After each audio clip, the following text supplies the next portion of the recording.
Panalangin para sa kaligtasan. Sa ngalan ng Ama at ng Anak at ng Espiritu Santo. Amen.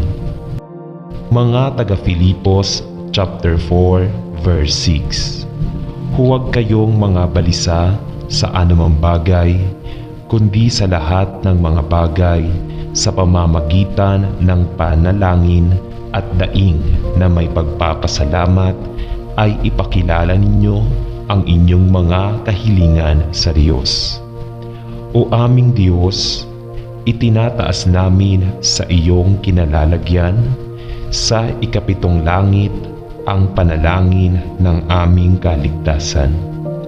Talastas namin ang iyong walang hanggang kapangyarihan at alam namin na ikaw ang siyang tanging makapagliligtas sa amin laban sa anumang sakuna at kapahamakan.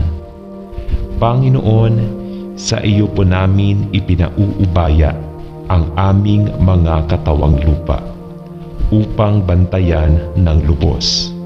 Sa iyo namin idinudulog ang aming mga kaisipan na magkaroon ng sapat na talino upang makaiwas kami sa anumang panganib.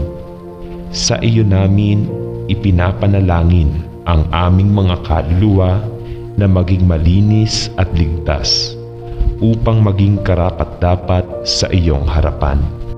Bantayan mo kami sa lahat ng sandali. Ilayo mo kami sa mga taong walang iniisip kundi ang paggawa ng masama. Ilayo mo kami sa mga taong nagkukunwari lamang na aming mga kaibigan. Huwag mo kaming ilapit sa mga taong magiging daan ng aming pagkapahamak. Ialis mo kami sa mga sitwasyong magkakanulo sa amin sa apoy ng impyerno. At huwag mo kaming pahintulutang makalapit sa masasamang mithiin ng demonyo. Talos namin na tanging ang aming mga kaluluwa lamang ang kanyang interes at hindi namin pababayaang kami ay mapunta sa kanyang kaharian. Panginoon, ikaw ang aming kaligtasan. Sa iyo namin ipinauubaya ang aming katawan, kaisipan, damdamin at kaluluwa, sapagkat ikaw lamang ang siyang makapangyarihan sa lahat. Panalangin namin ito sa pangalan ng iyong anak na si Jesus. Amen. Panalangin namin ang lahat ng ito sa pangalan ni Jesus. Amen.